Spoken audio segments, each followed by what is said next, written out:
Hey everybody out in YouTube land, my name is Mike and I love guitars. In today's video, we're going to take a look at another LTD guitar courtesy of my good friend Shelby. Today, we're checking out this 2009 LTD EC1000. Let's do this.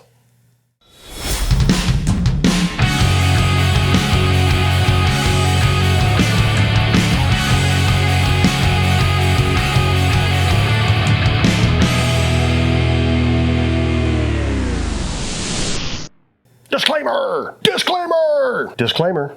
This is not a sponsored video. All gear in this video was either purchased by me or by a friend who's lending it to me for the purposes of this video. Most importantly, all thoughts and opinions expressed in this video are mine.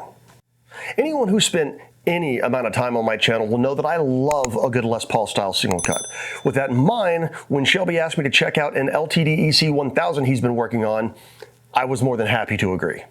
Shelby came across a guitar in Reverb a while back, and while it was for sale at a great price, it was in need of some serious TLC. With it being so cheap, Shelby decided to experiment with it a little bit and try a few things that might be a little risky on a more expensive guitar. He said his goal with the guitar was to make something modern, trendy, and useful. He experimented with a few things, and the end result turned out to be a pretty cool guitar.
This guitar started life with a satin finish and a thick yellow tinted top coat.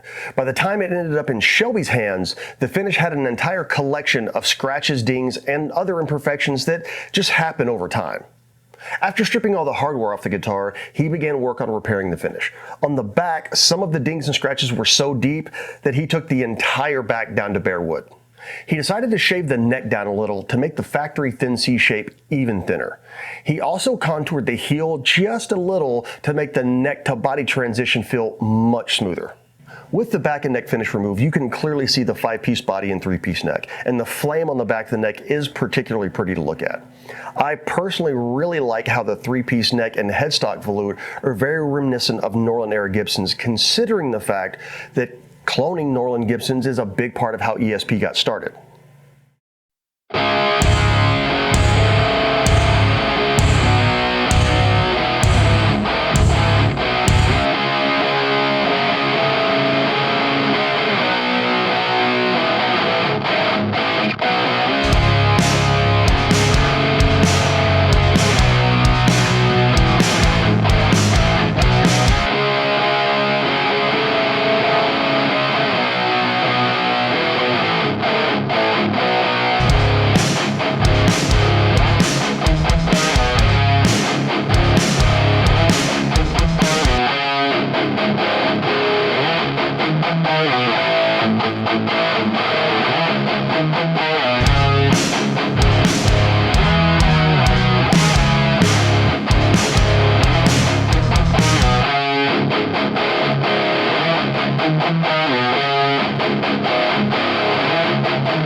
On the front, Shelby wet sanded and buffed the guitar to a gloss shine.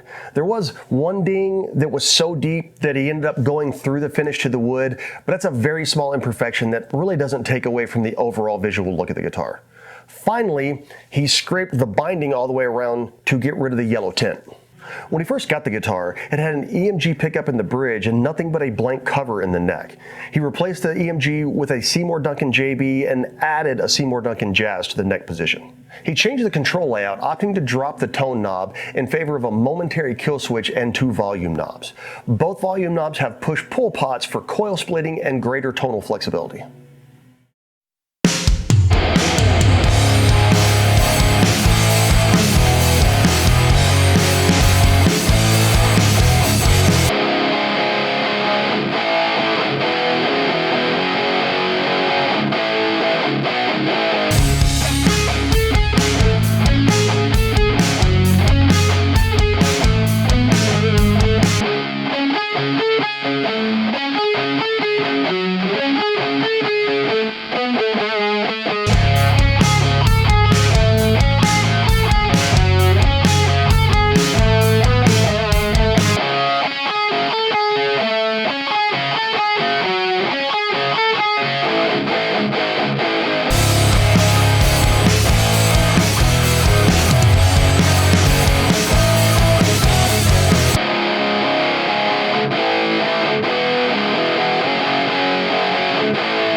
The action is nice and low, making the guitar easily playable, but without being so low that it kills resonance.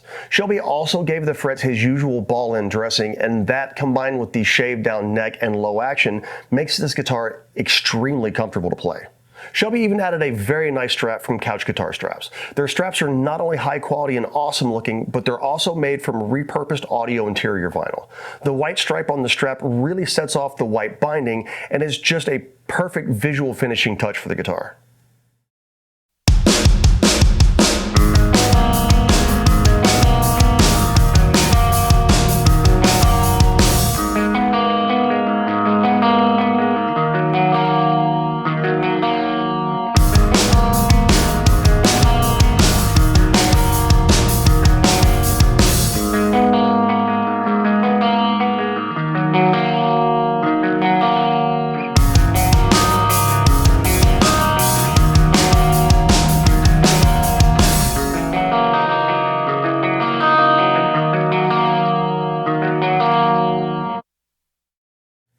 So circling back to the kill switch, funny story.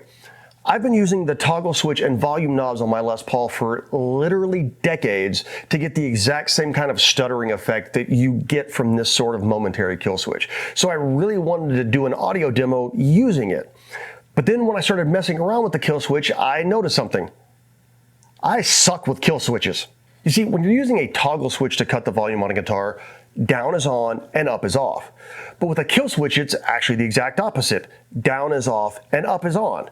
Now, that may not seem like much, but when down is on and up is off for 30 years, retraining your brain for something like this is much more difficult than it would seem. Having said all that, I love the effect and I think it's a cool addition to the guitar. More options are better than less options, even if I'm next to useless at utilizing them. Well, this is the part of the video where I usually give my final overall opinion about a piece of gear, but I'm going to do something a little bit different today. As I've discussed before, my friend Shelby is an extremely generous guy who cares deeply about friendships. Over the years, he's given guitars to all of his closest friends. Bill with his Franken Paul, Ethan with his PV Cirrus bass, me with my Kramer 600 ST, and the list goes on. Well, Micah, today is your day. This EC1000 is for you. Ethan and Shelby have both gotten together on this one, and they're giving you this guitar as a thank you for all the years that you three have played music together. The oldest and closest friendships I have are with all my music buddies that I've played with over the years. When you get to be my age, the main motivator to keep making music with people is friendship. I hope everyone watching this video can get into jam rooms, make some racket, and to make the same sort of lifelong friendships that I've been lucky enough to enjoy. And that is all I have for today's video. A really cool guitar and an awesome surprise for someone. I hope you all enjoyed watching the video as much as I enjoyed making it. If you have an EC1000 at home, or if you have an awesome friend who's ever given you a guitar, let's talk about it in the comments below. Thank you all for watching. Ha! Finished another one. Thank you so much for watching. I really hope you liked it. If you did, please consider liking and subscribing, and I'll see you in the next video.